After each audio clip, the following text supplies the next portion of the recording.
Dear students, നമ്മൾ ഇതിനു മുന്നേ എനർജി എന്ന് പറയുന്ന ടോപ്പിക്കിനെ കുറിച്ചിട്ട് പഠിച്ചിട്ടുണ്ടായിരുന്നു അല്ലേ? എനർജി എന്ന് പറഞ്ഞാൽ എന്താണ്? പ്രവൃത്തി ചെയ്യാനുള്ള കഴിവാണ് എന്ത് എനർജി എന്ന് പറയുന്നത് അല്ലേ? ആ കാര്യങ്ങളൊക്കെ നമ്മൾ പഠിച്ചിട്ടുണ്ടായിരുന്നു. എനർജിയുടെ യൂണിറ്റും കാര്യങ്ങളൊക്കെ നോക്കി. പിന്നെ അതുപോലെ തന്നെ ഒരുപാട് ടൈപ്പ് ഓഫ് എനർജികളെ കുറിച്ച് പഠിച്ചു. മെക്കാനിക്കൽ എനർജി അഥവാ യാന്ത്രികോർജ്ജം എന്താണ്, കൈനറ്റിക് എനർജി അഥവാ പൊട്ടൻഷ്യൽ എനർജി, അതുപോലെ തന്നെ കൈനറ്റിക് എനർജി അല്ലെങ്കിൽ ഗതികോർജ്ജം, അതുപോലെ തന്നെ പൊട്ടൻഷ്യൽ എനർജി, സ്ഥിതികോർജ്ജം തുടങ്ങിയ കാര്യങ്ങൾ പഠിച്ചു. പിന്നീട് ഒരുപാട് എനർജീസ് ഉണ്ട്. ഇലക്ട്രിക്കൽ എനർജി ഉണ്ട്, കെമിക്കൽ എനർജി ഉണ്ട്, തെർമൽ എനർജി, അങ്ങനെ ഒരുപാട് എനർജികളുണ്ട്. ഇന്നത്തെ ഒരു വീഡിയോയിൽ ചെറിയൊരു വീഡിയോ ആണ്. ഇതിൽ നിങ്ങൾ നോക്കാൻ പോകുന്നത് എനർജിയുടെ രൂപാന്തരം അഥവാ എനർജി കൺവേർഷൻ എന്ന് പറയുന്നതിൻ്റെ കുറച്ച് എക്സാമ്പിൾസ് ആണ്. ഓക്കെ, എന്താണ് എനർജിയുടെ രൂപാന്തരം അല്ലെങ്കിൽ എന്താണ് എനർജി കൺവേർഷൻ എന്ന് പറയുന്ന ചെറിയൊരു ടോപ്പിക്കാണ് നമ്മൾ നോക്കുന്നത്. നമ്മൾ ചെറിയ ക്ലാസ് മുതൽ ഒരു 5ാം ക്ലാസ് മുതൽ തന്നെ പഠിച്ചു വരുന്ന ഒരു കാര്യമാണ് ഇത്. ഈ ഒരു എനർജി കൺവേർഷൻ എന്താണ്, എന്തൊക്കെയാണ് അതിൽ വരുന്ന കാര്യങ്ങൾ എന്നൊക്കെ നമ്മൾ ചെറിയ ക്ലാസ് മുതൽ തന്നെ നോക്കിയിട്ട് വരുന്നതാണ്. അപ്പോൾ അതിനെക്കുറിച്ചിട്ടാണ് ഈ ഒരു വീഡിയോയിൽ പറയുന്നത്. ഓക്കെ, നമ്മൾ എനർജീൻ്റെ കാര്യങ്ങൾ പറഞ്ഞപ്പോൾ തന്നെ പറഞ്ഞിട്ടാണ് നമുക്ക് എന്താണ് ഒരു എനർജീനെ മറ്റൊരു രൂപത്തിലേക്ക് എന്ത് ചെയ്യാൻ പറ്റും, നമുക്ക് മാറ്റാൻ പറ്റും. അപ്പോൾ ഏകദേശം ഒരു 9 എക്സാമ്പിൾസ് ഇവിടെ കൊടുത്തിട്ടുണ്ട്. അതിൽ ഫസ്റ്റ്, വൈദ്യുത ഊർജ്ജം താപ ഊർജ്ജമായി മാറുന്നു. അതിനൊരു എക്സാമ്പിളാണ് ഇത്. Electric iron, kettle, hair dryer തുടങ്ങിയതൊക്കെ. അതിൽ നമ്മൾ ഈ ഇലക്ട്രിക് അയൺ അത് മാത്രം നമ്മൾ നോക്കിയാൽ മതി. നമ്മൾ വീട്ടിൽ ഇസ്തിരിപ്പെട്ടി അല്ലേ, നമ്മൾ ഇസ്തിരിപ്പെട്ടിയിൽ എന്താണ് ഇലക്ട്രിക്കൽ എനർജി അവിടെ എന്തായി മാറുകയാണ്, താപോർജ്ജമായിട്ട് അല്ലേ, ഹീറ്റ് എനർജി ആയിട്ട് മാറുകയാണ് അല്ലേ. ഇലക്ട്രിക് എനർജി എന്താണ് അവിടെ ഹീറ്റ് എനർജി ആയിട്ട് കൺവേർട്ട് ചെയ്യണം. സംശയമൊന്നുമില്ല, നമ്മൾ കണ്ടിട്ടുള്ളതും യൂസ് ചെയ്തിട്ടുള്ളതാണ് അയൺ ബോക്സ് ഒക്കെ.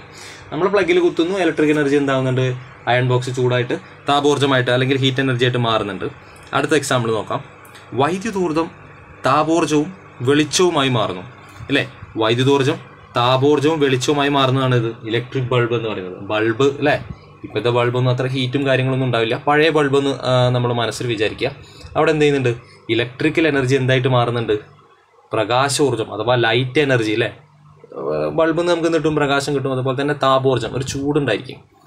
ബൾബ് നമ്മൾ ടച്ച് ചെയ്ത് കഴിഞ്ഞാൽ നല്ല ചൂടുണ്ടായിരിക്കും. കാരണം അതിൻ്റെ ഉള്ളിലുള്ള ഫിലമെൻറ്റ് ഹീറ്റ് ആവുന്നതുകൊണ്ടാണ് ആ ചൂട് വരുന്നത്. ടങ്സ്റ്റൺ ഒക്കെയാണ് പഴയ ഇതിലൊക്കെ ആണെന്നുണ്ടെങ്കിൽ, ടങ്സ്റ്റൺ ഫിലമെൻ്റ് ഒക്കെ ആണെന്നുണ്ടെങ്കിൽ നല്ല രീതിയിൽ ചൂടായിട്ടുണ്ടായിരിക്കും. ഓക്കെ, അപ്പോൾ ഈ ഒരു എനർജി കൺവേർഷൻ എന്ന് പറയുന്നത് നമ്മളൊന്ന് ഊഹിച്ചാൽ തന്നെ നമുക്ക് ഒരുപാട് എക്സാമ്പിൾസ് കിട്ടുന്നതാണ്. മൂന്നാമത്തെ പോയിന്റ്, വൈദ്യുതോർജ്ജം രാസോർജ്ജമായി മാറുന്നു. ഇലക്ട്രോലിസിസ് അതിനെന്താണ് എക്സാമ്പിളാണ്. ഓക്കെ, എന്താണ് വൈദ്യുതോർജ്ജം രാസോർജ്ജമായി മാറുന്നത് എന്താണ്, ഇലക്ട്രോലിസിസ് ആണ്.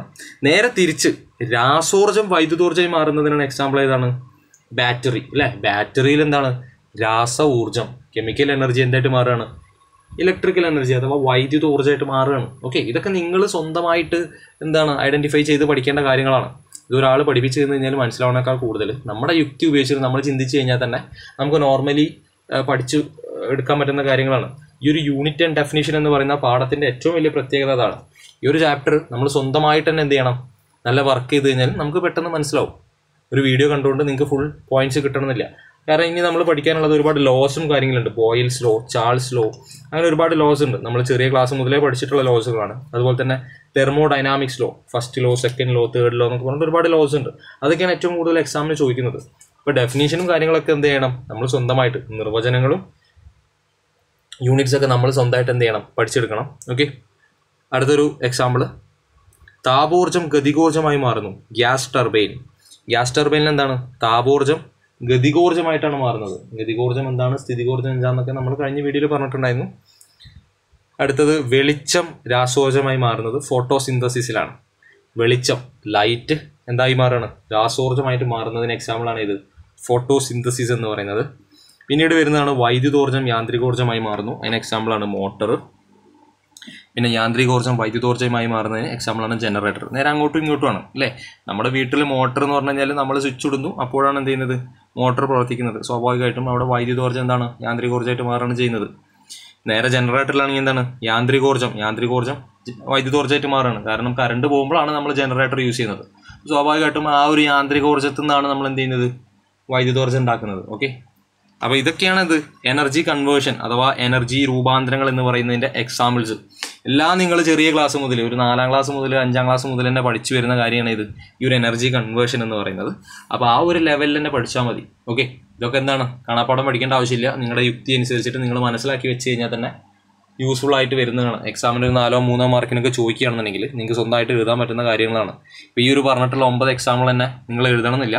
നിങ്ങൾക്ക് ഐഡിയ ഉള്ള ഒരുപാട് എക്സാമ്പിൾസ് ഇതിൽ കൂട്ടിച്ചേർക്കാം. ഓക്കെ, അപ്പോൾ എന്താണ് എനർജി കൺവേർഷൻ എന്ന് പറഞ്ഞാൽ കൺഫ്യൂഷൻ പാടില്ല. ഒരു എനർജീനെ മറ്റൊരു രൂപത്തിലേക്ക് മാറ്റുന്നതിന് പറയുന്ന പേരാണ് ഇത് എനർജി കൺവേർഷൻ എന്ന് പറയുന്നത്. കൺവേർഷൻ എന്ന് പറഞ്ഞാൽ എന്താണ്? ഒരു രൂപത്തിൽ നിന്ന് മറ്റൊരു രൂപത്തിലേക്ക് മാറ്റുക അല്ലേ? അത് തന്നെയാണ് ഇവിടെ നടക്കുന്നത്. നമ്മൾ വൈദ്യുതോർജ്ജത്തെ ചിലപ്പോൾ രാസോർജ്ജമാക്കും, രാസോർജ്ജത്തിൽ ചിലപ്പോൾ വൈദ്യുതോർജ്ജമാക്കും, മെക്കാനിക്കൽ എനർജീനെ ഇലക്ട്രിക്കൽ എനർജി ആക്കും, ഇലക്ട്രിക്കൽ എനർജീനെ മെക്കാനിക്കൽ എനർജി ആക്കും. അങ്ങനെ ഒരുപാട് ടൈപ്പ് ഓഫ് കൺവേർഷനാണ് നമ്മളിവിടെ പറഞ്ഞിട്ടുള്ളത്. ഓക്കെ, ഇത്രയും കാര്യങ്ങളാണ് ഈ ഒരു വീഡിയോയിൽ വരുന്നത്. Thank you.